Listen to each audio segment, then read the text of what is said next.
What's up, guys? Here with you with FC Wonderkid, episode 50. Here with my guy, Breton. How are you? Episode 50. Halfway to a century, right? Episode 50. I am good. I am ready to get into things. But we had a lot of comments on that giveaway, right? So do we have to take care of that first, or do you want to do that later on? Nah, let's take care of that first because you guys are our priority. And thank you, everyone who commented in episode 49, okay? And what a comment, a bold comment in my opinion, okay? You went to visit the game and then you comment on episode 49, Mela02, okay? You are the winner of the white hoodie. We will reach out towards you, okay? Please DM on Instagram, but we will email you, okay, to the account associated, Mela02 with, I was at the Netherlands-Denmark game in Amsterdam. The whole stadium was celebrating that goal. Loved the game. Sturg Bergwijn masterclass. So I absolutely loved it because someone was involved in that game. That we were gonna lead up to in this pod, and yeah, you were gonna announce it. I guess no. Oh, absolutely. I mean, come on. Who is he talking about there? Even though it was a Steven Bergwijn masterclass, Christian Eriksen, right? Christian Eriksen. 2 caps over that international window. He's back with Denmark. He scores in both. Obviously, that game that Mela02 was referencing was a 4-2 loss. The Dutch look good. But Christian Eriksen is also what? He's also continued to do that over the weekend, playing for Brentford. And I don't know. Is it me? You saw that, right? You probably did a double take. Like, what? 4-1 win over Chelsea, over the Champions League title holders, 4-1. And Christian Eriksen obviously followed up the 2 goals for Denmark with a goal for Brentford as well. So that's pretty crazy. And I got to ask you, this is kind of a segue. But is Chelsea in trouble after that 4-1 loss, or is this like a kick in the butt that they needed? I think Chelsea is in trouble because from the top to the bottom, there's a bit of Tuchel can't handle every single variable in the club, and let's be honest, like the atmosphere must be a bit affected with the takeover. Okay, so but going back to Eriksen, last 4 games, Eriksen has 3 goals and 1 assist. Okay, it's great to see Eriksen back, and what a golazo that was. Okay, 3 minutes. He only needed that, okay? So that was fantastic to see. Like Denmark needed a creative midfielder in that game. Højbjerg doesn't do that, and he just adds that. But going to Brentford now, yes, he adds the creativity to Brentford with an Even Toney. Even Toney, he performs extremely well. And then they have Mbueno. He played very well too. So honestly, I was surprised of the 4-1 win. Yeah. But I think it makes things interesting now. Now Arsenal is in the discussion against Chelsea. And we have Tottenham going masterclass with Conte. So I think it opens up all the top 3 race. Yeah, I have to agree with you with that, Breton. Yep. It absolutely does. And yeah, you know, they have a very realistic chance at chasing down 3rd. But absolutely insane that Antonio Rudiger, I mean, beyond a golazo. Like, that was an unreal rip from 30 plus yards out. And then I don't know, there's like a Twitter account, like images preceding terrible things that happen. And somebody snapshotting that would make a whole lot of sense, because right after that, it didn't take him very long, but then the Vitaly Janelt midfield masterclass, Christian Eriksen's goal, then I think it was João Wissa scoring for them 4-1. And I'm gonna play devil's advocate here. While yes, 3rd place is now wide open, because if Arsenal wins, they are going to be within 2 points of Chelsea, and you may have already said that. But I think this is going to be the kick in the teeth that Chelsea needs. Now, yes, the takeover is tough, right? Obviously.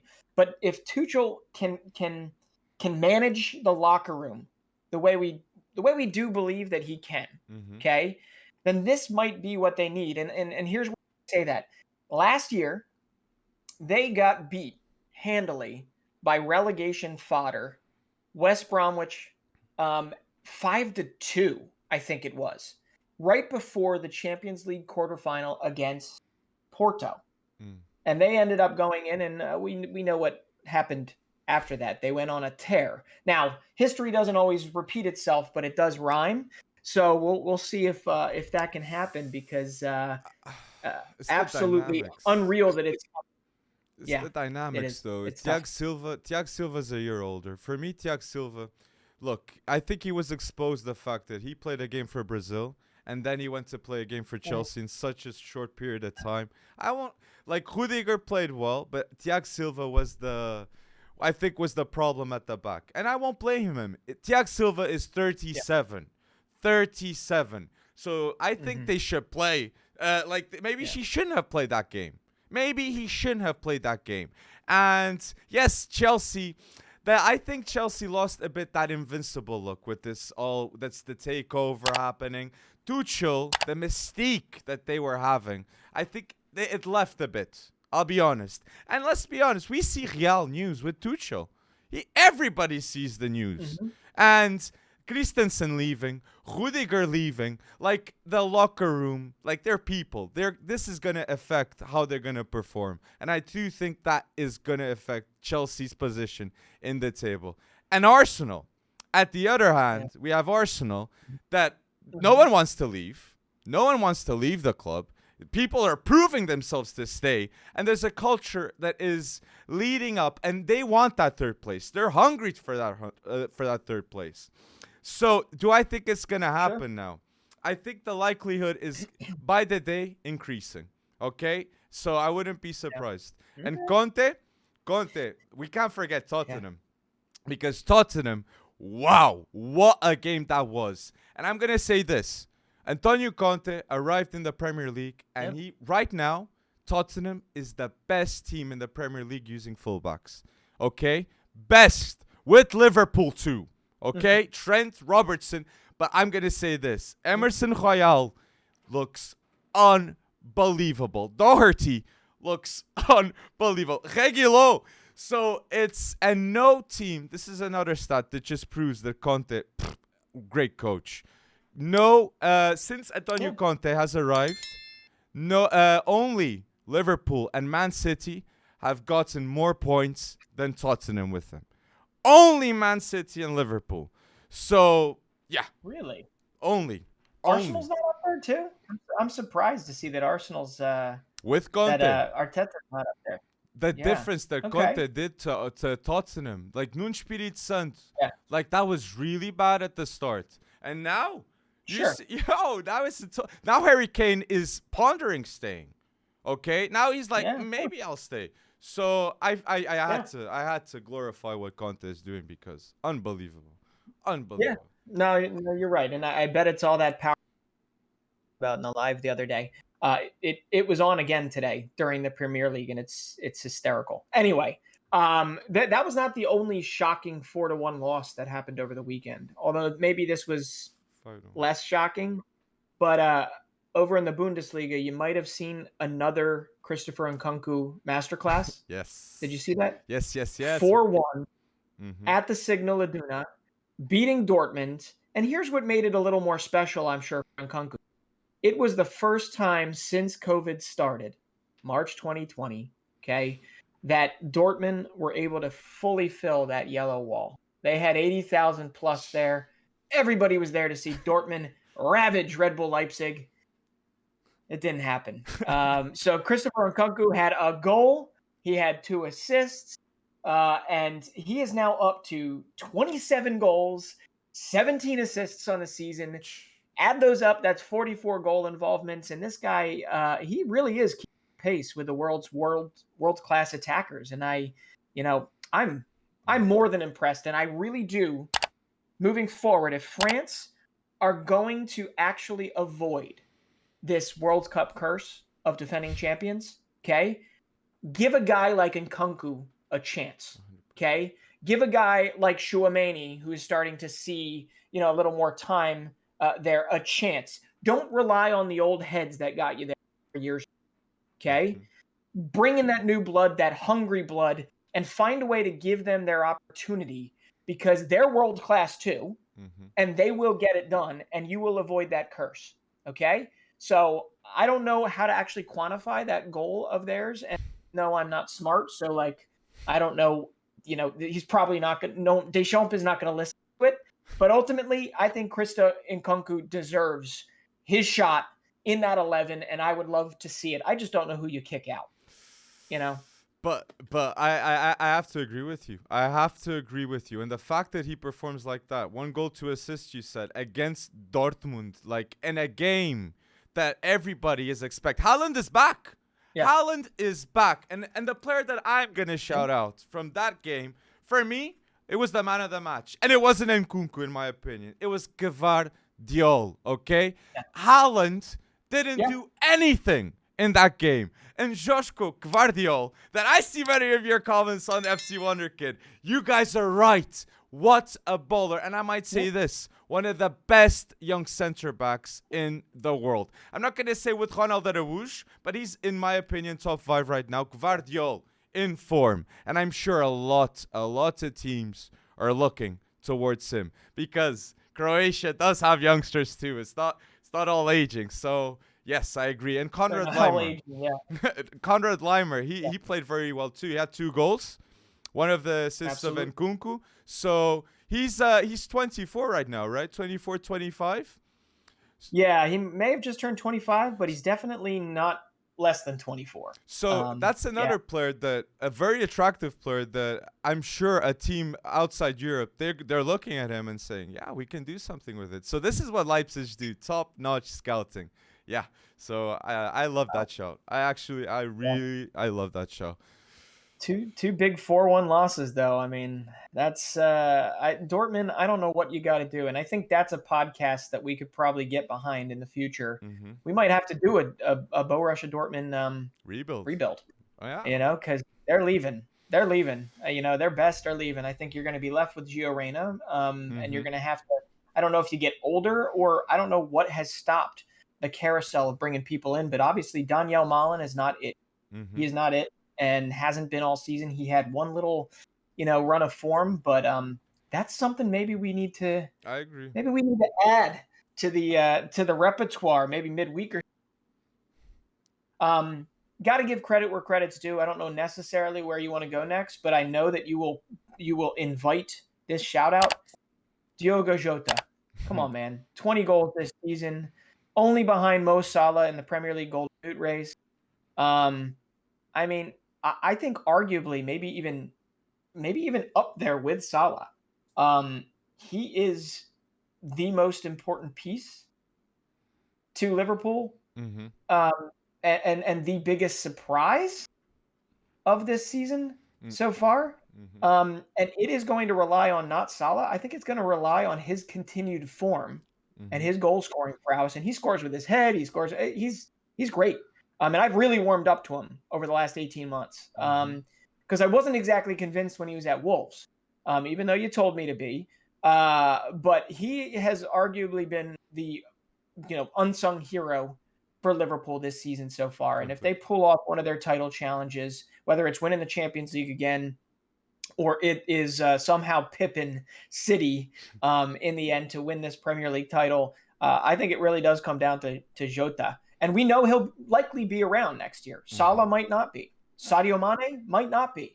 But Diogo Jota is a future piece of any Liverpool success. So I'm just glad, this is his season, and it's great to see. I agree 100% with you. I agree 100%. And the fact that, before he arrived, they were drawing matches. They were losing even. And, I remember Jota, he had a Champions League introduction, and everybody was like, oh, my days, he is coming here. And he means business. And 2, you said it. Diogo Jota, this is what shocks me with Diogo Jota at Liverpool. He's the best header in the Premier League now. No player has scored more goals with his head than Diogo Jota since he's at Liverpool, okay, in the Premier League. So, oh my days, the improvement. And you can see even the the arrogance in the Portuguese national team, that you can see that he wants to take those shots. He wants to have those moments. And the fact that a player, like, he must come to the Portugal locker room now as a star at Liverpool. It's not the same thing. And I'm liking it. I'm enjoying what's happening. Great shout. Great shout. Great shout. But I want to say, too, with Liverpool, Klopp. I saw a stat that Klopp has the most wins ever, okay, in 250 games. He has 160 wins. No coach has more wins than him in 250 games. I think Mourinho is second with like 157 or 58. So great stat by Klopp and all the Liverpool fans that believe in the quadruple. Believe in the quadruple. But Luis Diaz. But Luis Diaz too. You said Jota. I just want to add Luis Diaz. Because Luis Diaz is, for me, who gives this booster for the league and for everything to happen. Because before Luis Diaz, there was this firepower at attack and the substitutions at Liverpool. They were lacking a bit. And yeah, Luis Diaz just gives that constant threat. And yeah, he's another player too that I think makes it easier for Salah to go. So yeah. Wow. Well, we'll save it. We'll save it for later, but yeah, you can probably guess that I'm going to ask you about Mo Salah's future when we do our stay and go little segment here. For sure. At the end, because I know it's not exactly 100%, obviously. Otherwise, it would have been done already. But yeah, that deal's getting a little more complicated every day for them to keep him there, and we'll see. But I had another one, that this is just an amazing story, okay? And I know you and I have followed it. There's obviously been, for very obvious reasons, a mass exodus from the Russian Super League and from the Ukrainian Premier League, I believe it is, okay? And for obvious reasons, right? And we've seen some players here and there kind of wind up in different places that you look at and you're like, oh, that's a short-term kind of fix, right? They're going to be there for a while, see what plays out when all this carnage ends and where they might go. Anyway, long story short, what I'm trying to say is that one of my favorite players from Shakhtar, one of the most promising players from Shakhtar Donetsk, the team that invites the Brazilian contingent in, and it's only been strengthening over the years. And his name is Tetê, okay? 22-year-old winger.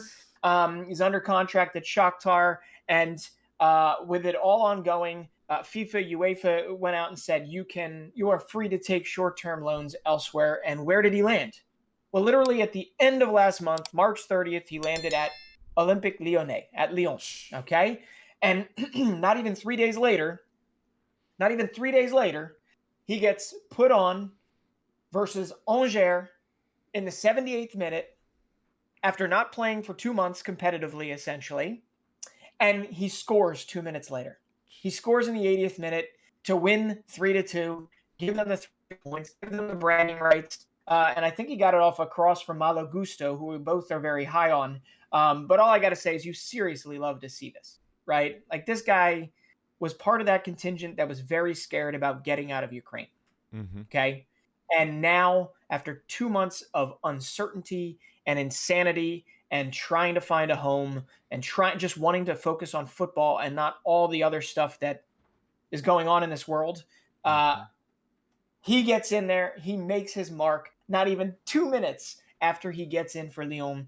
But previous to this craziness happening, he had like 9 goals and 11 starts for Shakhtar.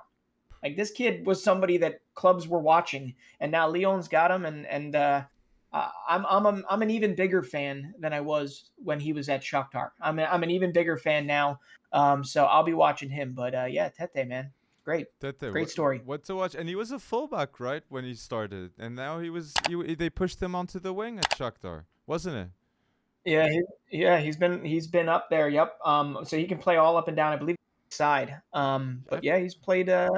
I remember a role for them. I remember him as a fullback, but yeah, it's unbelievable, Great story. I want to shout, Jarrod Bowen. I know you love him, okay? And Jarrod Bowen comes back from the injury, and right now his stats are 27 starts, 8 goals, and 8 assists. And what does he do? He gives the win, okay, against Everton. And there's a team that needs a rebuild, okay? We were thinking that Lampard would solve things. It doesn't seem like it's going to be like that, because Everton have the worst away record in 50 years. 6 losses with Frank Lampard.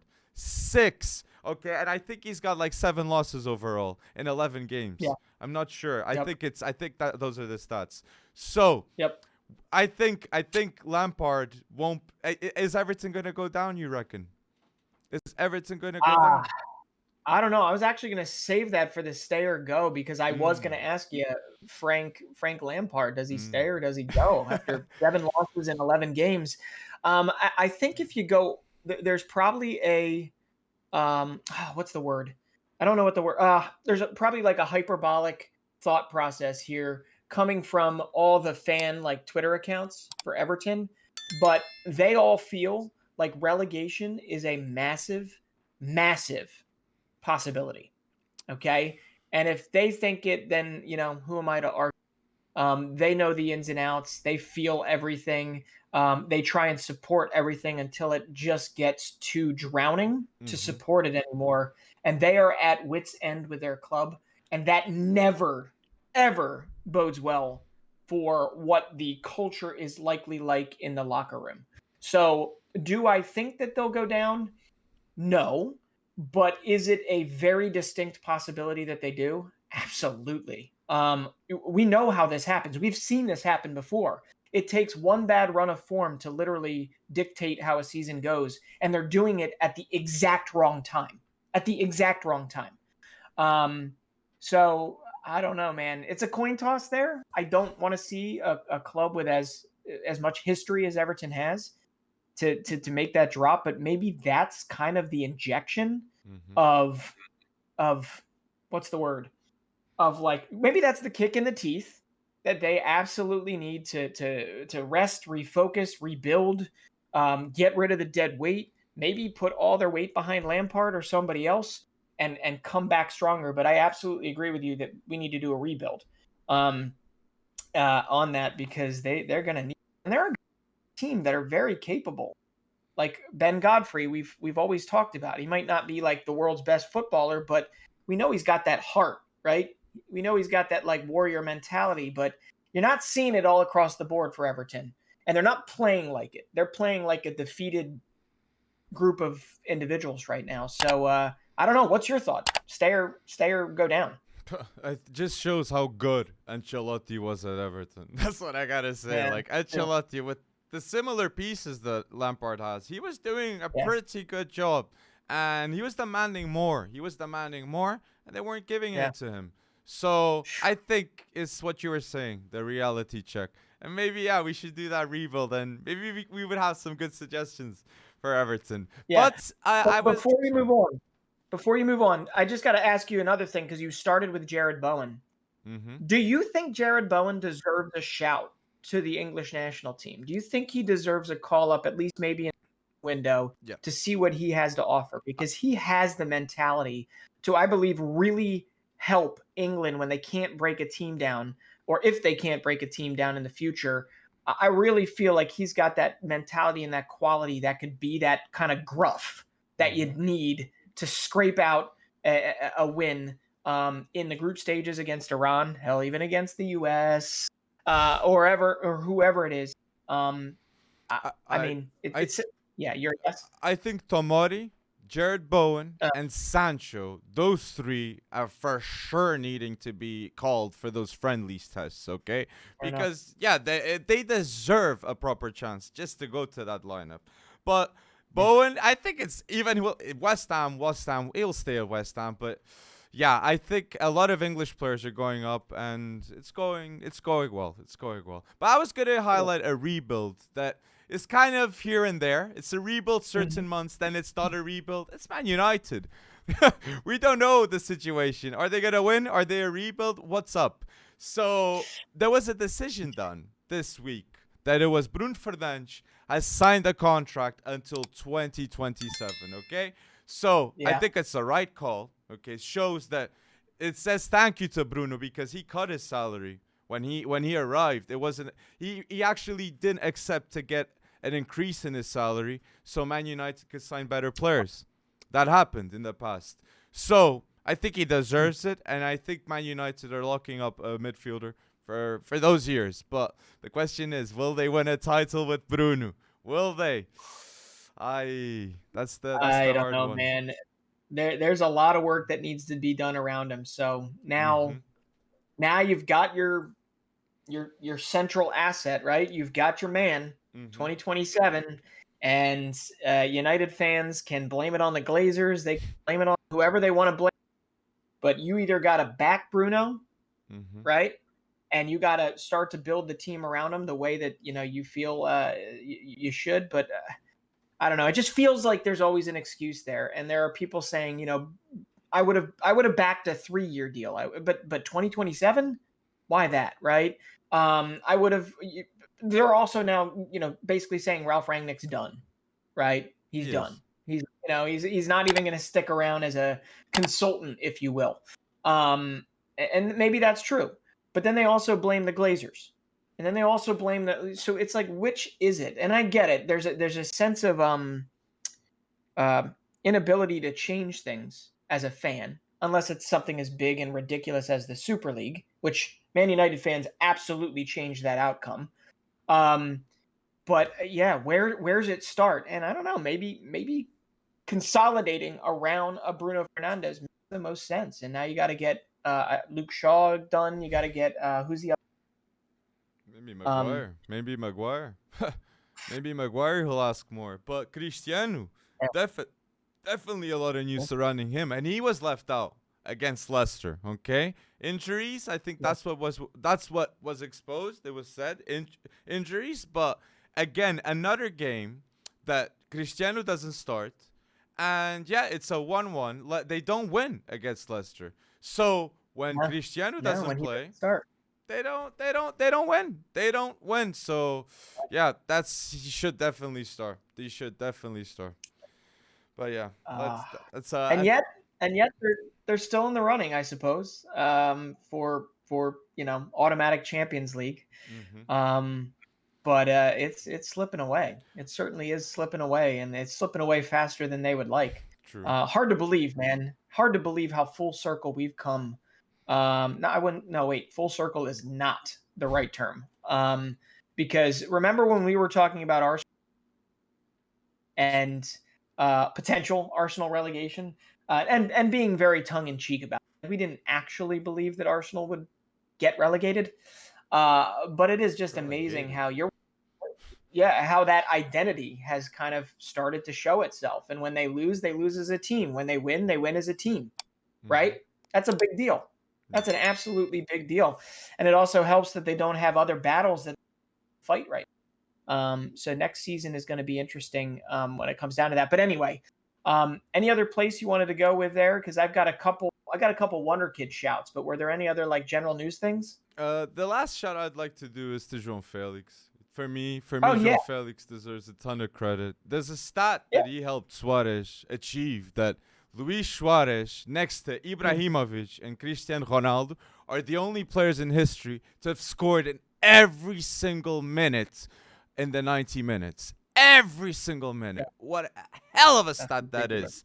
And but Félix is showing, to Fernandes, you're going to play me in this World Cup. You are going to play me in this World Cup, because unbelievable. The goals, the moments, the decisions, people that were saying that he's a flop, you can't say that. You can't say that now. And I'm sure you are seeing the potential if he wasn't the style of play that he would have benefited more. So I am just dying to see João Félix and seeing what's happening right now with him. So it's really and to quantify it, he scored 2 goals against Alaves. Luis Suarez also had 2 goals in that game. It won 4-1, and before, just when we were talking about Atletico's a couple months ago, I think they've rung off 6 straight La Liga wins heading into this ridiculous matchup, this Champions League matchup coming up. But João Félix has 7 goals in his last 8 Atleti matches. And this is, you said this, but like, why only 21 minutes in those crucial World Cup qualifiers for Fernando Santos in Portugal? Why only 21 minutes? I agree. Doesn't make sense. And the first sub he put was William. So it's, you know what I'm saying? But I agreed. You're hitting the money. Play Félix more. Play Félix more. How often I do that. Play Félix more. Play Félix more. Yep. Well, he's got, if he can keep healthy and he can keep doing what he's doing over the next 6 months, you know, right now it feels, and a lot of it was health, right? A lot of it was, you know, a broken foot. But if he can keep his lows not as low, and his dips in form not as low, I think he absolutely is going to play a massive role in Portugal's run in Group H. But I love this. Luis Suarez apparently, and I got this from ESPN FC, so definitely poached it. Luis Suarez apparently said to him, "You have to score tonight. You have to score tonight because I have you in my fantasy team." That is brilliant. That is brilliant. First off, hopefully there's no money involved, but yeah, Luis Suarez telling João Félix he has to score, and João Félix doing it. Gotta love it. Gotta love it. And you said you had some shouts you wanted to do, right? Before we Yes. end it? Yeah, because, you know, Arda Güler, he keeps doing it, man. Arda Güler, the 17-year-old, he's now 17. He reported for national duty for the Turkish U17. And let's be honest, with Turkey missing the World Cup, they're now, you know, firmly, we got to give them something that they can really get behind. Arda Güler is that man. I know I've now, boy, I should say, I know I have now mentioned him, I believe, in 3 podcasts in a row. But he scored a couple goals, probably registered a couple assists, but I didn't see it on the stat sheet there, for the Turkish U17s in 2 wins. And then he comes back and he scores again. He scores again for Fenerbahce. Okay. So he now, in 2 starts and like a few minutes, he's got 2 goals and 3 assists for Fenerbahce and a goal involvement every 51 minutes that he's played. And the kid just turned 17 years old. He just turned 17 years old. So I'm hyped. I probably shouldn't get too hyped around him because we don't want to, you know, play it out. But he looks every bit the future 10 for the Turkish national team. And they might, with these 4 years that they have until their next shot at a World Cup, it might make sense for them to bring him in earlier rather than later. Mm-hmm. I agree. I don't know what you think about that.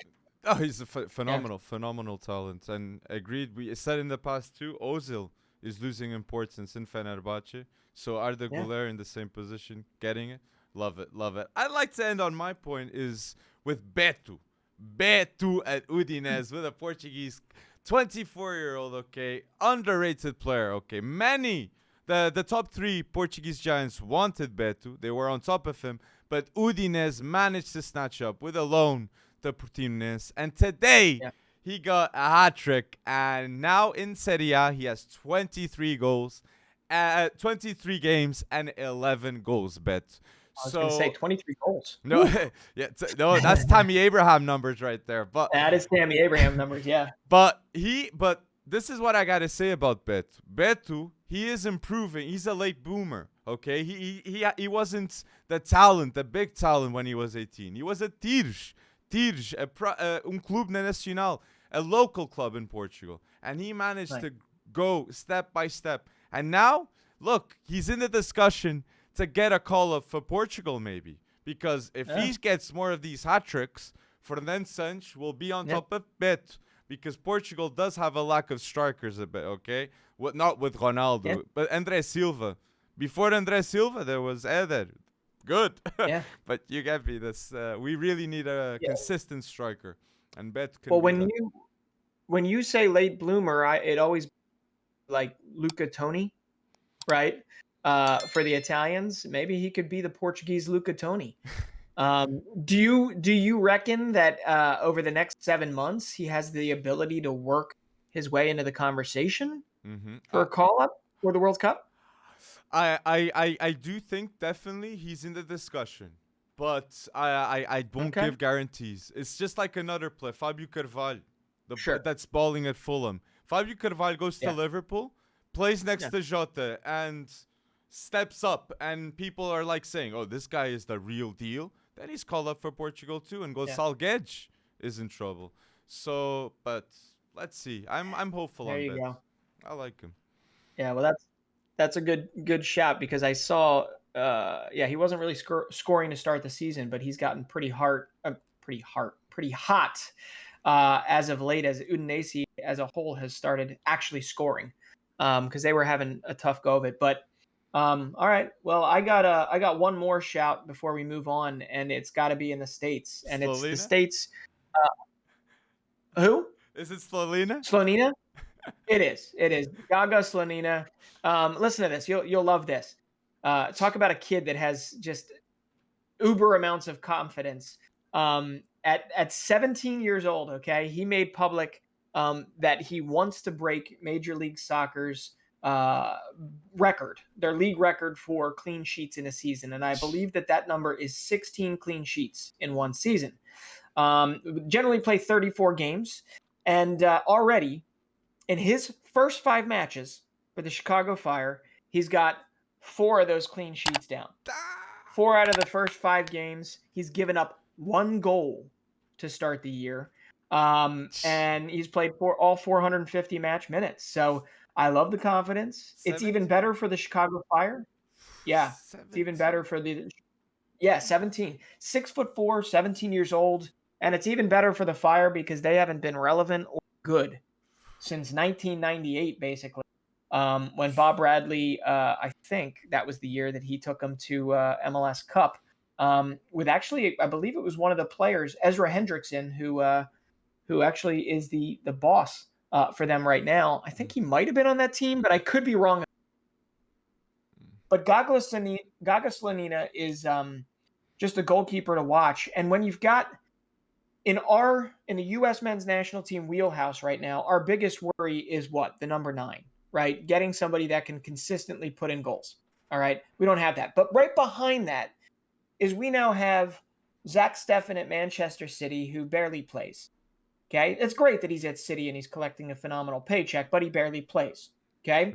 You have Matt Turner coming off of injury that's going to be going over to Arsenal. And guess what? He likely is barely going to play. He's the backup. So am I sitting here calling for Gaga Slonina to be the number 1? No. But would I like to see him in June during these Nations League games, these CONCACAF Nations League games that we have? You're damn right I would. I would love to see Gabriel Slonina get his shot in between the sticks, because frankly, we need someone that is, I don't know, that is, I guess, in form. And if Ethan Horvath is, I don't know. All these guys are still good goalkeepers, even if they don't play. But you need someone razor sharp heading into the World Cup, and I'm afraid we're not going to have. But that'd be incredibly bold to play a 17-year-old in the World Cup. But it'd be the scenes. Too bold. But we would love that. I'd love that bold, and it gives reason to just adding up to Gabriel Slonina was going to go to Chelsea maybe before all that happened. And the stats that you said, the 4 clean sheets in 5 games, show that talent that he has and why Chelsea wanted him. But what I wanted to ask you is, do you think he can be a top 10 goalkeeper in the world? I think it's too early to tell that. I think it's absolutely too early. I mean, if you're going on, I guess the only one to have done it previous to him, Gigio Donnarumma time. Tim Howard. Tim Howard was in the top 10 in the world. Yeah. He had an American there. But Tim Howard wasn't top 10 in the world at 21, 22. He wasn't top 10 in the world at 25. He was top 10 in the world, when he finally solidified or settled down and found a place that, loved him. For him, Man United was not that place. When he went to Everton is when he really got that consistency. So he really those later years, 26 to like 34, 35, he was phenomenal, absolutely phenomenal. But like the only one, Donnarumma, he's done it. He was doing it when he, and I don't know, maybe that's going to affect his later career. But Slonina kind of fits in that wheelhouse. And we'll see. But in the next 5 years, do I see him as top 10 or the next 10 years? No. Probably not. That's But if you believed in the potential of him to get to that stage, it was But so guys, Gabriel Slonina, let's hope he gets there. And excellent shout. So if there's anything in the news we haven't mentioned, please put down below, okay, in the comment section, and we'll have a wonderful chat. But now we're going into a focus topic of the World Cup. And we are going to highlight a player or a group of players from each of the groups inside the World Cup. So let's get it started with Group A. Sure. Yes. Let's do it. So Group Who's your player to watch? So Group A has Qatar, Ecuador, Senegal, and the Netherlands. Who's your player to watch, Brett? Mm-hmm. Okay, my player to watch is Ismail Assar. Okay, and I'm going with mostly younger players, so I got to prep. He matched Sadio Mane's goal total in qualifying, and I know you agree, but I believe Senegal, while Ecuador is my favorite team to disrupt things in Group A, Senegal certainly has the quality, but it's going to come down to whether or not Ismail Assar can deliver so that Sadio Mane, is not left with everything on his shoulders. But he has shown at times in the Premier League, and I'm trying to remember which top 5 team he was playing at the time for Watford when he literally won himself. He destroyed Liverpool. It was, yes, it was. And I just think that he really has the ability to maybe wreak some havoc in Group A. But yes, I didn't, during the live that we did, while these World Cup groups were getting selected, I definitely didn't think hard enough about Senegal's weapons, about who they've got up against, say, Caicedo and some of the young boys at Ecuador, which is a big reason why I like them, or like a Cody Gakpo balling out for the Netherlands. But I really think Ismail Assar, his production is going to be, or whether or not he produces, is going to be whether or not Senegal can make a run in Group A. So that's my younger take on it. What do you think? And it's who's yours? Excellent show. He'll move soon. And that win, that was an unbeaten run in Anfield that he stopped with that game. So that was a shocker. So my highlight for Group A, I'll go with the hosts because I wanted to know what was all the hype. Wow. And I wanted to see, and it was Akram Afif is the hype and Pedro Miguel. Those two players. Mm-hmm. Pedro Miguel, I went to see, former Fernandes player. So, português, Pedro Miguel. But going back to it, Akram Afif, he is the star of the show at Qatar. And he showed it in Gold Cup, in which he had 5 starts, 2 goals, and 3 assists. And in the league with Al Sadd, he's the star in a team that is coached by Javi Garcia and tends to win the league all the time. So, guys, be hyped up, okay, with these 2 players, Pedro Miguel and Akram Afif, okay? 2 players to watch from the Qatar unity. Really good. Really good. Right, and the Qataris had a tough time finishing in the Gold Cup, and Akram Afif is their solution to that. He's very good. He was one of the best during that Gold Cup, and yeah. They definitely ran our defense ragged in that match. So that's a good shout there. And obviously these aren't like the best players to watch there, but come on, there's other shouts. I know you shouted out Jurrien Timber the other day. Yep. Whether or not he gets in there with the leagues or whatever. I mentioned Moises Caicedo is another one that I think can rule the midfield for Ecuador. Is going to be a big part about whether or not Ecuador can translate that to kind of wins or the points needed to get out of Group A. But yeah, great shout with going for the host nation. Because not everybody knows anything about them, and I think they can play that to their favor. The real downside is Qatar in and of itself is a very small country. It's, like not that big at all, right? And I think the actual distance that people are going to have to travel is like 100 miles, 200 miles to different locations at most, like round trip. Compare that to what you were doing in Brazil, right? 3,000 miles, 4,000 miles. All right. So really the home thing is going to be like what time zone, and it's going to be weather. And it might affect some of these players, but Senegal, Ecuador, I don't know. Do you reckon that Afif could actually get Qatar out of Group A? I think, well, let's wait and see. I think it's early to say, but I want to see those friendlies leading up to it, and yeah, let's see what happens. So now with Group B, we have England, Iran, US, and the possibility of Scotland, Wales, or the Ukraine. So I think Scotland. I'll highlight the team that I think deserves a bit of love, and that's Iran. Okay, Iran, and I have two players that are having the team on their shoulders 100%. And if they're gonna shock US and England, these two Iranian players are the people. It's Sardar Azmoun and Taremi. Okay, both have 67 goals. Okay, for Iran officially. So those must be like one of the two most tallied players maybe for Iran, or definitely at the top. So, and one thing I was looking at the tactics of Iran, when they don't play, they play with a 4-3-3. But when both of them are available, there's no chance. They gotta play them, and they put a 4-4-2 with Taremi and Sardar Azmoun. And I think Sardar Azmoun, even he left Zenit late stage now, so he's got a lot to prove, and he's hungry. And now in the Bundesliga, so I think those two players are really gonna shock people. Iranian two players. Yeah, I mean, I don't know if they've made now, I believe it's 3 World Cups in a row, and I don't know if they've ever had this like solid of a strike force in terms of players that can get the goals that are needed. I think they play a low block. I could be wrong about that, but I think they play a low block, and they get people in the transition. I know that.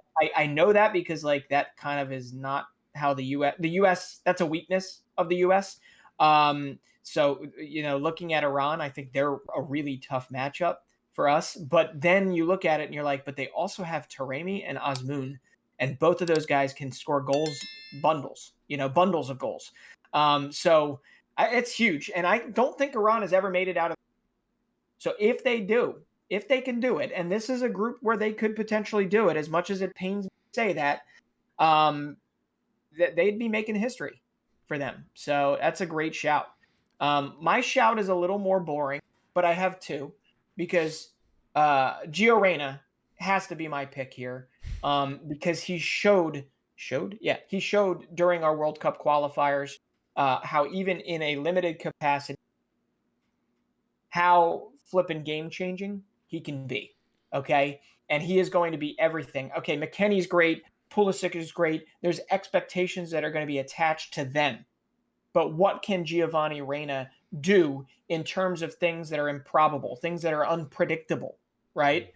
And whether or not he can blossom at the world stage. And he has this little tinge of like great arrogance, like confidence, that makes you feel like he is going to relish a situation like lining up across the way from like a Jude Bellingham, his teammate, right? Or lining up across the way and going toe-to-toe with a Phil Foden, even though obviously Phil Foden is a mainstay for Manchester City these days, and Gio Reyna is still just trying to stay healthy. So it's a homer kind of pick for me, Gio Reyna, but that's one. The other one I got to bring up is so because he's so in form. Yes, Gareth Bale is everything to Wales. Wales makes it through. They're kind of the favorites between Wales, Scotland, and Ukraine. You got to watch out for this kid, Brennan Johnson. All right, Brennan Johnson plays for Nottingham Forest. He keeps scoring for them. He's got Nottingham Forest up in promotion playoffs in the Sky Bet Championship. And you've got Harry Wilson on the other side. That is a Fulham guy. So the championship is a big kind of lifeblood of Wales and the Welsh teams. If they make it, I think Brennan Johnson, who's only 20 years old, he's got 13 goals, 7 assists for Forest in the championship. He could be kind of an X factor that really blossoms over the next 6-7 months and plays a big role for Wales, who I think as an American, that's like the team that you would least like to play out of that European playoff that hasn't sorted itself out yet. So those are mine too. Both of us steered clear of England. I did it because it's just we always talk about those English Wonderkids, and it's who I think is gonna play best is Jude Bellingham and Foden. So just putting those names out there. So so Group C now: Argentina, Saudi Arabia, Mexico, and Poland. Okay, my shout. I'm gonna go with the team that I think is being the most disrespected because they were in pot 2. And that was Mexico, okay? Because I see a video of Emiliano Martinez celebrating the fact that he got Mexico. And every time I see those things happen, it doesn't end up well. Because look what happened to Germany. Those are the vibes. But what I have to say is, if something like that is going to happen, a comeback that no one is expecting, it's with the experience of these Mexican players. Corona, Jesus Corona, that went now to Sevilla. Hector Herrera, now at Atletico de Madrid. Edson Alvarez, performing really well at Ajax. And I have to believe in Lozano. And I think Lainez is a different player in the national team too.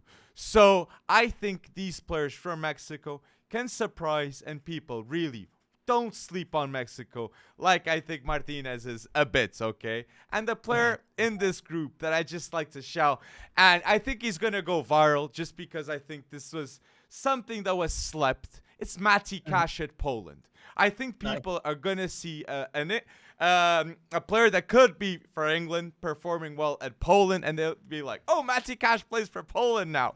So I think it's going to be a funny thing, but it's going to be a really good one because that was a good decision because he's going to improve and he's going to play in the World Cup. So I love me some Maciej Kasz. I love me some Maciej Kasz. He's his first few games for Poland were not good at all. Right. And he has now kind of worked his way in. But that's a great shout. I have to echo your Mexico shout. I mean, they find a way every time to get through the group stages. It's just whether or not they can get past the round of 16, which I don't think has happened anytime recently or at all. But they have the wherewithal to get out of this group, and then you never know what happens in the next round.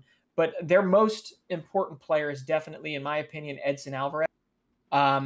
He's consistent. He's influential. He's biting. He can dictate games. He can disrupt games.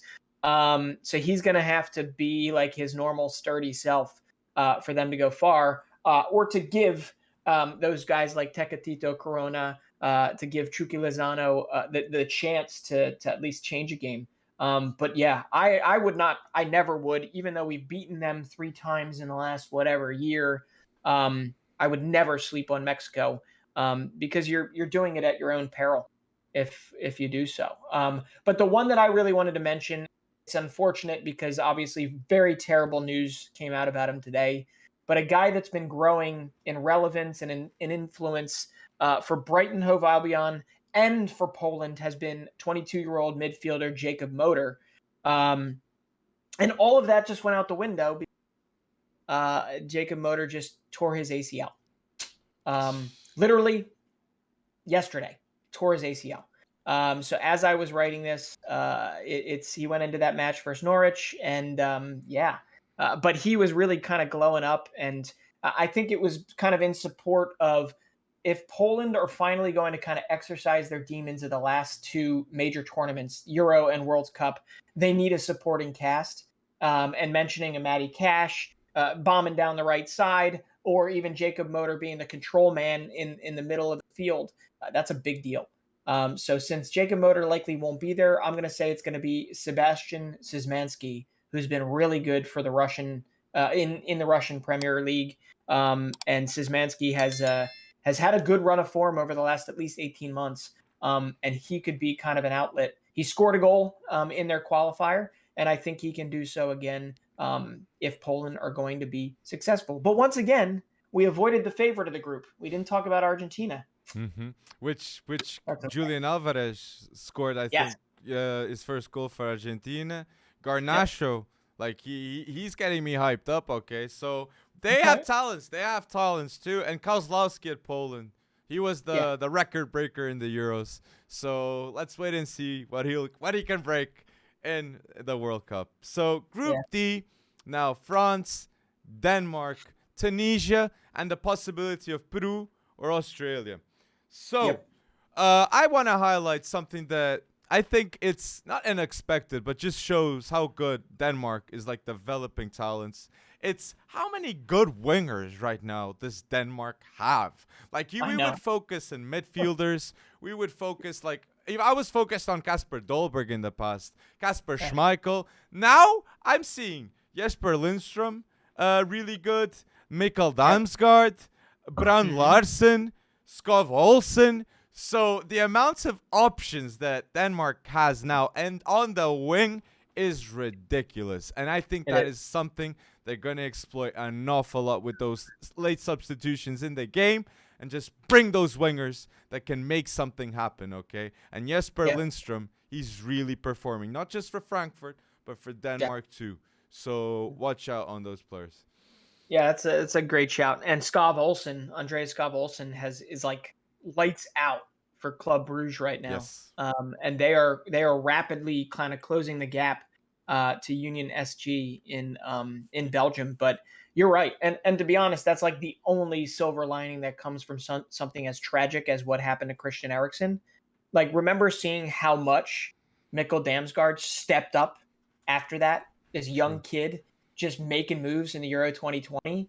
That next man mentality that happened then is going to serve them well for being able to give these chances to these young wingers, these young guys. It's just, who do you put on the field and when?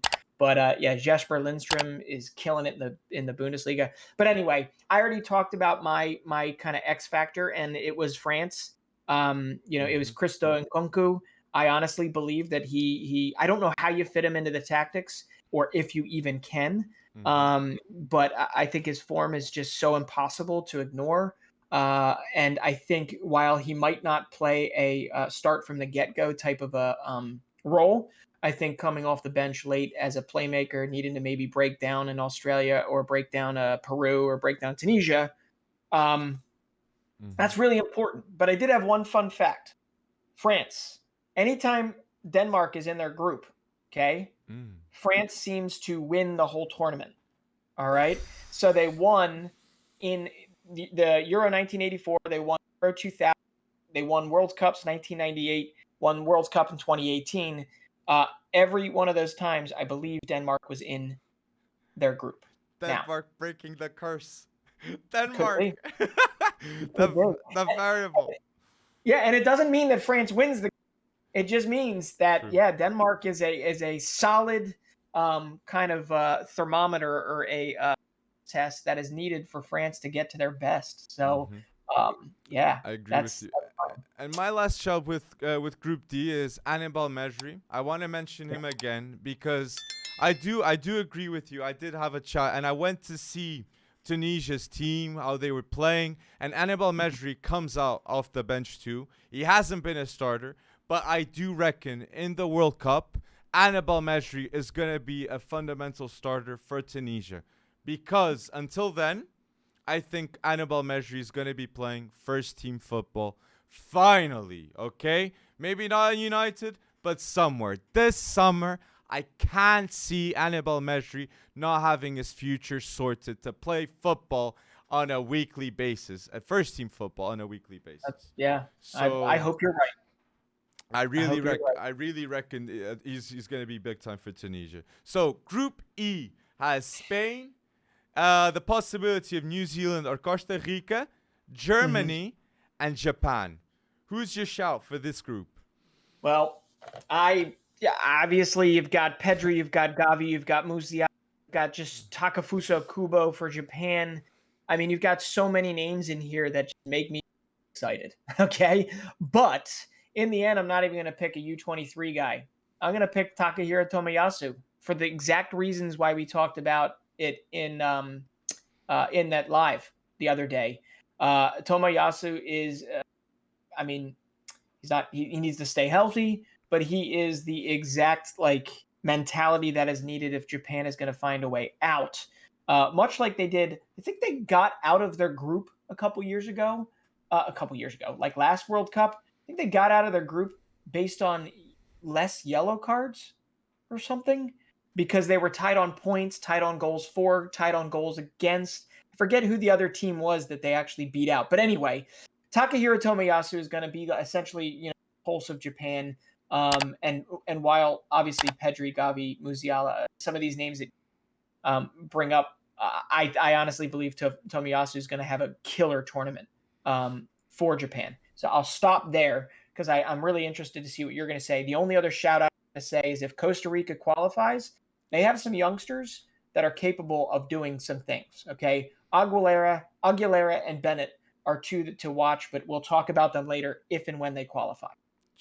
That'd be really good. But you reckon Costa Rica is gonna go through against New Zealand? So I do. I think they're strong enough. Yeah, and Keylor Navas will get them through. I love that you shout out what I was gonna say. Pedri and Gavi, right? Pedri getting the number 10 confirms not just the validation for Barca, but the validation to be the big star player for Spain too. That I'm sure Luis Enrique loves that. And Gavi, right now 17, but he'll be 18 by the time the World Cup starts. And I do reckon he's going to be big time because I remember Gavi playing against Italy and what a performance that was. And I do reckon those performances will come for Spain. But the player that I was going to highlight for Spain is Jeremy Pino.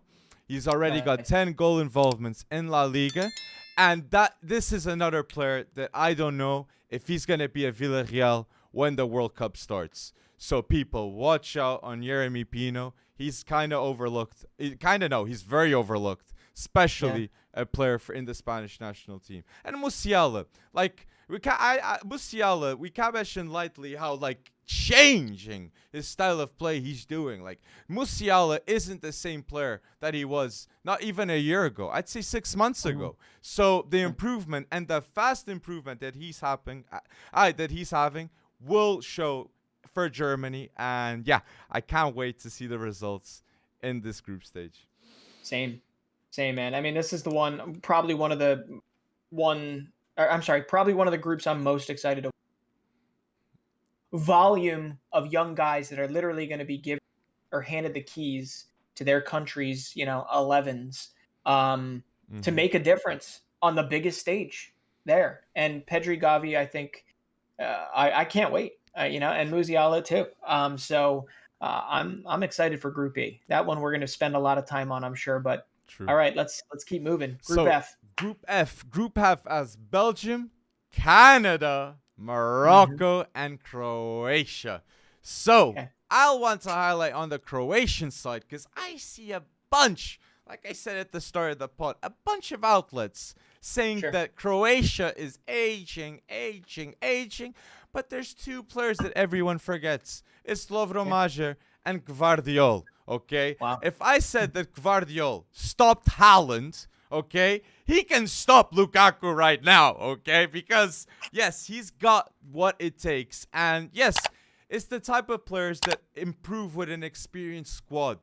The fact that Modric is there, the fact that not all the team is youngsters, that will make Gvardiol a much better player for years to come. So I really believe that watch out for Joško Gvardiol. For me, he's going to be one of the best Wonderkids in this World Cup. Yeah, man, Gvardiol, and he's experienced too. I mean, he's been at these big stages. I think he as an 18 or 19-year-old, right? Yeah. So absolutely, that's a great shout, and I love the Lovro Majer shout because we had always said, you and I liked him, but we wanted to see him take the next step, right? I believe he was at Dinamo Zagreb, and we wanted him to take the next step, and now he's at League One. He's with Stade Rennais.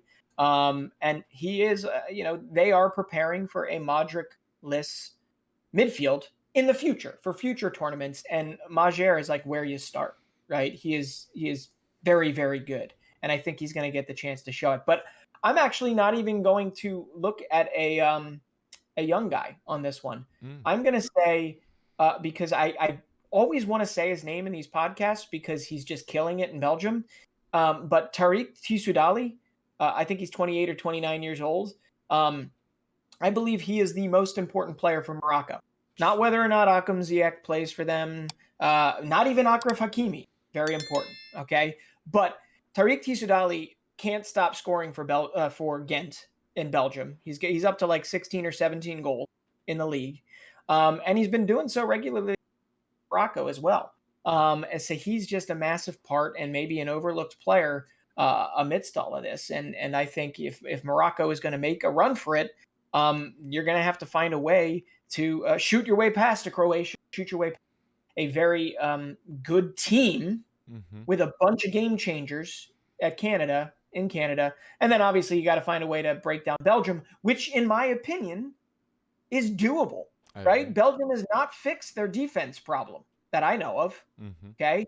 And I think if you want to upset Belgium, a guy like Tissoudali has to be on form to get that done. So I wanted to make sure I mentioned him because obviously we're going to talk about Tejan Buchanan, yes, Jonathan David. We're going to talk about Charles de Ketelaere and all the future. But Tissoudali, the old guy of the bunch, I wanted to make sure I gave him his proper dues. I was going to ask you on Tejan Buchanan because he had a goal and an assist against Jamaica. So, and I saw that he went from New England Revolution to Club Brugge now for 5 million. So, what do you reckon? Is he the player that can stop this Belgium team? Stop the Belgian? Oh, that's a great question because he plays in Belgium. Because he plays, much of what has created. He is dangerous. He is very, very dangerous. There's a good possibility. I mean, I think the X factor or the real question is we still haven't seen Alphonso Davies necessarily step on the field. True. And while I do believe he is back, he'll get back to normal, get back to form by the time the World Cup brings around. You're right. I mean, Tejan Buchanan might be forced to literally be the guy that creates for Jonathan David. And if you're asking me whether or not I think he's capable of upending a Group F, yeah, I do. He's from our college system, man. He was not an academy star. He was plucked out of college in the draft that everybody deems irrelevant these days. And he has shown people that you can still, even though you're not coming in as a 16 or 17-year-old to MLS, you can still have a really fast arc and a very fast learning curve. And Buchanan has definitely showed that. So I believe he's capable to step it up, especially if we don't have 100% Alphonso Davies, which I think we will in the next 7 months. A winger, though, you reckon? I think so, too. Yeah, I think so as a winger. I think Davies would be better for them as a left back heading into this tournament. But I don't know. There's so much that can change. So, yeah, as a winger for Buchanan. I like it. So, Group G now, we have Brazil, Switzerland, Serbia, and Cameroon. So, I'm going to shout here the youngsters of Brazil, the support cast of Neymar, okay? Because I think that's what's making Brazil so successful. It's the fact that you have players that are hungry to prove to the world that they are ballers. You have Coutinho, that he wants to prove to the world he still got it, and you have Anthony that wants to prove that he's gonna be the future. Martinelli, that's gonna be the future, and even a player too, Rodrigo Goes for Real Madrid. He's not getting all the playing time, but he gets the selection for Brazil, and he has a time in which he can prove himself too. So, and Vinicius Jr. I have to say Vinicius Jr. The hype around him and the numbers this season, one of the best under-21 players in the world this season. And leading up to the World Cup, we are all expecting Vini Jr. to deliver. So, those are my highlights. The young, hungry core that is next to Neymar in this Brazilian team. Yeah, I mean, they're going to be the reason why Brazil lifts it all, if they lift it all, right? Because it's that supporting cast thing, and it is so surprising to me, international window. That was Vinicius Jr.'s first goal for Brazil, right? First goal, right? It's not like he's been putting them in left and right for them. or he's been given the chance. Vinicius, I think, is a great shout to Anthony as well. But I'm going to have to go on the other side of things. I know you like Serbia, maybe not as a dark horse but pretty close, like as somebody that could really surprise in this tournament. Mm-hmm. Yeah, it's going to come down to whether or not Dusan Vlahovic shows up. Yes. Whether or not he can get it done, the Brazilian, defense, whether or not he can get and break down a tough Swiss defense, or even Cameroon. But I honestly, you look at it and you say, doubt him, considering what he did for Fiorentina with lack of service a lot of the times, and sometimes just doing it himself. Well, I mean, we've seen it happen to better players. A guy like Robert Lewandowski for the last 8 years has been trying to get something together.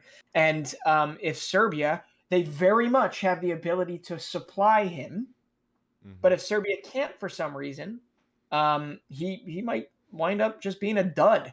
So Dusan Vlahovic is massive to them. Obviously Mitrovic as well. I have a shot. But like this, I have a shot for Serbia that, for me, he's the player that people are going to be saying, how is this player not in a European giant? How is he still playing for Lazio? And it's Sergej Milinkovic-Savic. I think he's going to be the player that's going to supply those goals to Vlahovic and Mitrovic. He's got 9 goals and 9 assists in Serie A this season. He's good in the air. He's got a great pass. He's great defensively. And he's great going forwards. He's so complete. So he's 27. And that's why I think so many people are going to be surprised. And I think he's going to get a move. Maybe. Because if there's a time to move, it's 27, 28 now. Okay? So go bold, Sergej Milinkovic-Savic. Go bold. I like it. He was there. There was talk around SMS coming to the Premier League years ago. I would have loved that. I think it was was it Arsenal? United. United. Yeah. United, maybe. Yeah. Yeah, he's a great player. He would have all right. A lot of stuff. He would have sold. I look at Serbia's 11 all the time, and I look at it and I say, you're right. This is going to be one of the fun teams to watch, but it is whether or not they can all come together and get it done. And what I love as we move into Group H is that I know you think Portugal might sneak through in second, but if they do their job and they get first, and Serbia does their job but Brazil's better, who gets their revenge in the next round? It's us. It's you. It's us. We get that done. We get that done. Oh, we have to. We have to get that done. Yeah. But leading up to what you said, Group H, yes, with Portugal, Ghana, Uruguay, and South Korea. I'm going to shout out first a player that was being people were very critical on him, and it was Juventus fans, and it's Bentancur. Bentancur, for me, I was so scared of Uruguay. Why? Because I see now they got the stamp back of players that are ruthless in that midfield.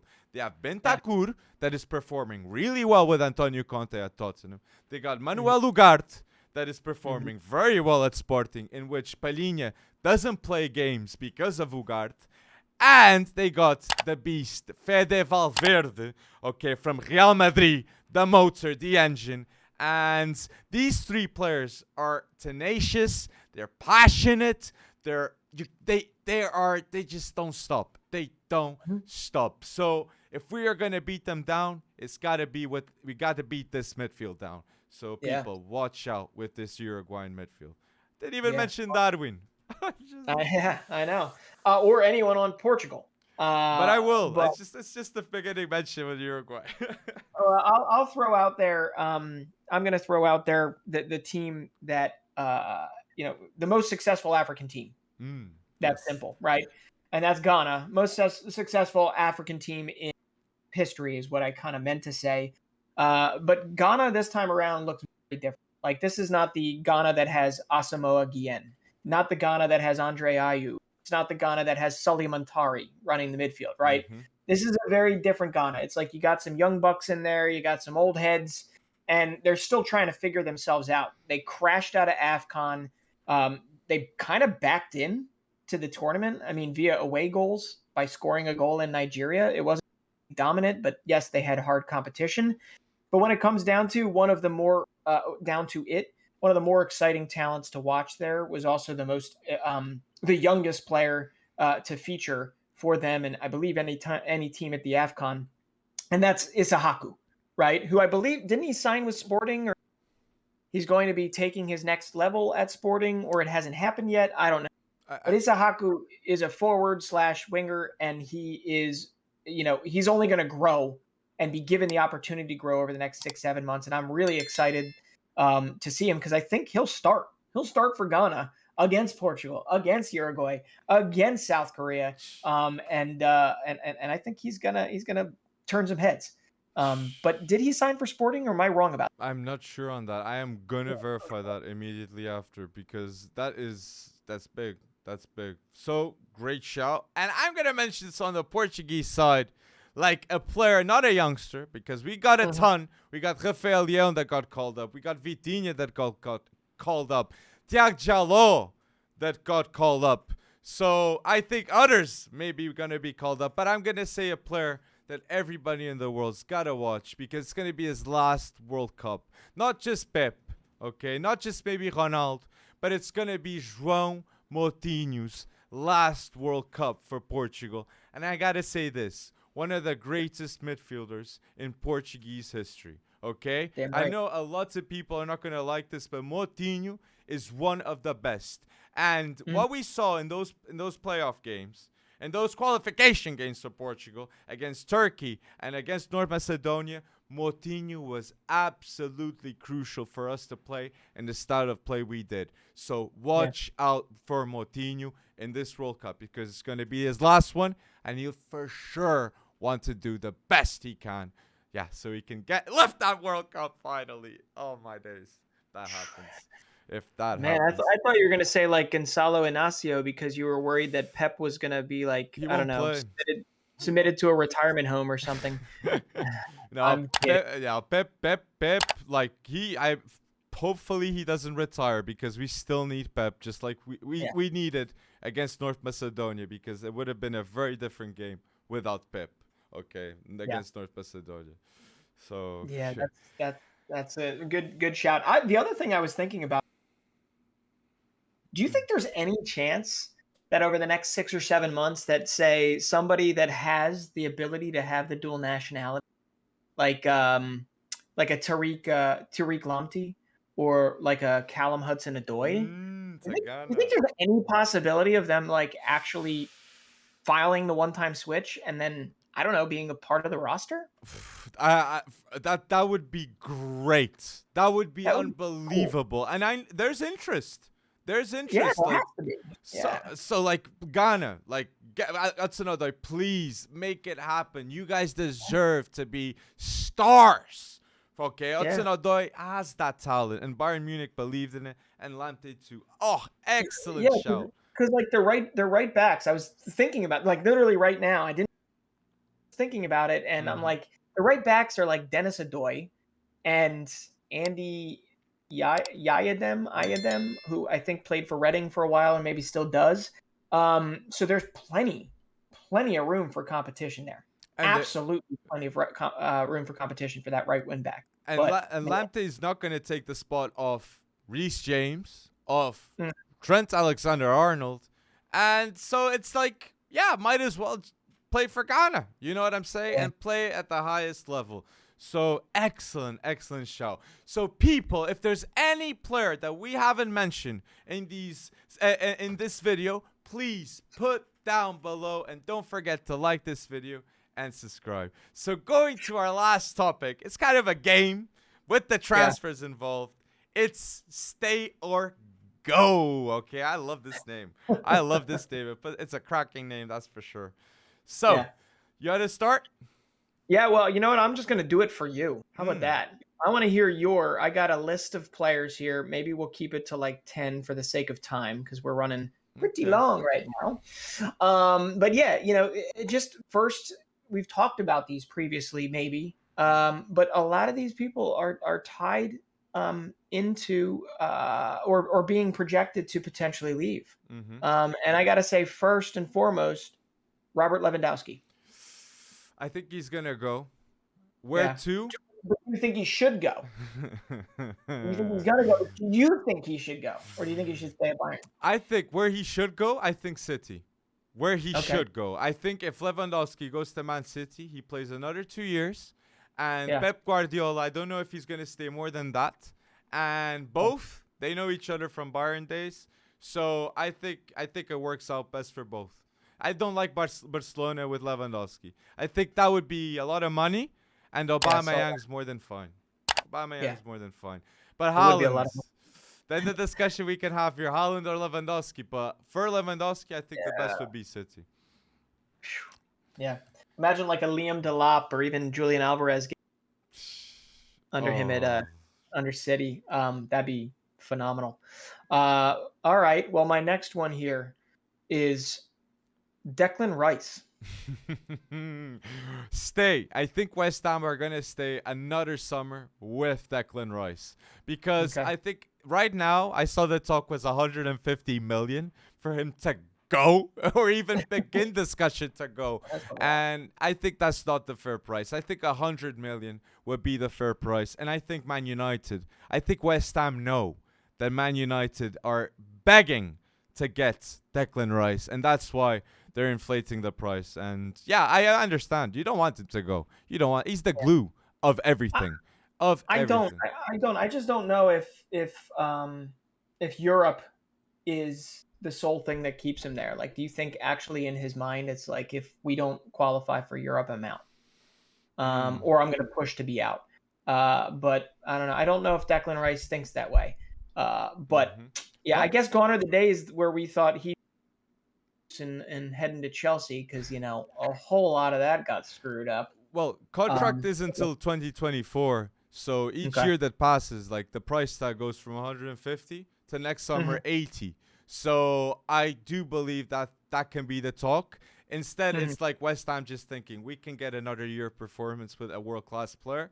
So yeah, it costs 70 million with them. Look, if they get Champions League football, or because top 4, they are looking like they can have a shot, just like Tottenham, Arsenal. Like, so it's an open race, and yeah, let's be hopeful. Let's see. All right. Well, I got one for you, because we thought when Rangnick that it was going to change the game for this man, Donny van de Beek. Oh, stay.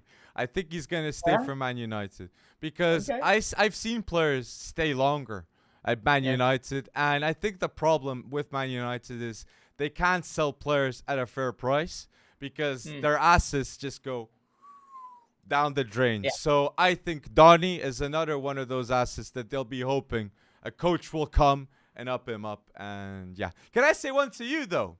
Yeah, sure. Go ahead. I mean, I don't have the inner workings that you do. But go ahead. I'm ready. So William Saliba, do you think he'll stay or go from Arsenal? Stay or go from Arsenal. I think he's going to stay.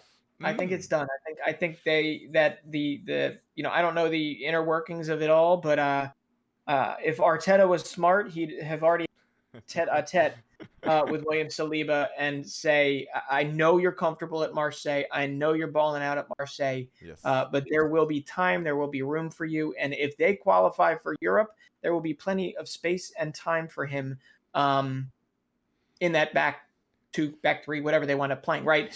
So absolutely, I think William Saliba will actually don a Arsenal jersey and maybe even become an Arsenal mainstay. He can. We'll see. He can. Yeah, he can. A French link up with Arsenal, he can become a legend. And another one, Richarlison. Stay or go? Yeah. You think he's gonna stay or go? I think he's gonna go. To where? I do not know. In fact, if I were Everton, it would be almost a spring cleaning all across the board. If I could get as much as I could for Richarlison, well before you need to actually push the panic button on the finances of it all, I would do it now, and I would invest, especially if you escape by the skin of your teeth, escape the relegation that potentially faces. in the near future. So I would definitely say, while he's had some phenomenal moments in a toffee shirt, I think it's time, and you got to think of him as possibly your most marketable asset next to Calvert-Lewin, who unfortunately has been injured mostly. So I'd get rid of him. Yeah, I think he'll go. I don't know where. That's your job. I don't know where. Oh, I know. Like, knowing his agency, I can tell you, Serie A is for sure a club that they have big ties, and I can see Richarlison going to Serie A. So let's wait and see. Let's wait and Maybe see. here. Olha, Lautaro replacement. So you never know. You heard it here first. If that happens. All right, I got one more for you here. 2 if you want, if we got time, but I got I mean, we said it earlier. Mo Salah. Yes, I'm gonna say go. I'm gonna say go, but the fact that he doesn't play World Cup, the fact I don't know if that will change his criteria of his own value. But if it stays as it is, I don't think Liverpool are going to do the contract extension with Salah, because they'll have to do an overall up increase with Virgil van Dijk, Trent, and it would cost more for the development of Liverpool, sadly. So I think Salah's time to go, maybe. Now, if Salah's going, does that mean Sadio Mane stays, or do you think both of them go? I think Mane stays. Another season or 2. Yes, I think he stays. But I don't think he goes, Salah, because he's worse or better than Mane. I think it's just business. It's just business. They'll get 80 to 90 million. And yeah, that's what they did with Coutinho. They sold Coutinho for a high price, and they got Alisson and Virgil van Dijk. So I expect something with Salah to happen with the funds that they got Salah. Maybe the funds they'll get from Salah is the money that they got Luis Diaz and Diogo Jota. So I just wonder that if a Salah goes, I mean, does it spell the end of a Jurgen Klopp? At least his run at the helm of Liverpool, simply because that's an era. You know, it hasn't been very long, but that's an era that they've built together in terms of bringing success to that club. I wonder if those two would kind of, marry their exits, but you never know. But yeah, Mo Salah in a different shirt right now is weird, even though he spent a lot of time in different shirts previous to Liverpool. But it is just so weird to think of him elsewhere. True. Yeah. That world-class player, he really cemented himself at Liverpool. Seriously. And that's the thing too. I don't think he'll be the same player once he leaves. That's the thing that puts me sad. It's like it works out so well that you almost want it to work, but if Salah knows he can get more money elsewhere, like PSG, so we don't know. Weren't you calling this offline the Lionel Messi? The Lionel Messi. Sorry, what? You leave the club that made you, and automatically you're not as good of a baller. I'm joking, because you and I always go back and forth about Ronaldo and Messi, and there are jokes out there that Leo Messi isn't the same player anymore because he left Barcelona, and you're saying Mo Salah would be a very different player and not as good as a player potentially if he were to leave Liverpool. I agree. And there's definitely a semblance of truth to all of that, because you have to realize that Liverpool essentially was built around Mo Salah in many ways, right? Everything was built to complement him, freedom, let him do what he can do, which is score ridiculous goals. So I mean, I kind of agree. I just don't know where even the next step would be, but it feels like La Liga or PSG. I don't know. It's those are the ones. PSG is like that team. But last one, so with PSG, Neymar. Stay or go? Is Neymar staying or going? I think he's going. And to be honest, I don't think his next move is a big club, massive club. I think his next move is like, I'm going to go back to, or I'm going to MLS. Hey, you think he's going to the MLS straight after? I could see it. I absolutely 100% could see it happen. I just don't know why there would. I mean, except for money purposes.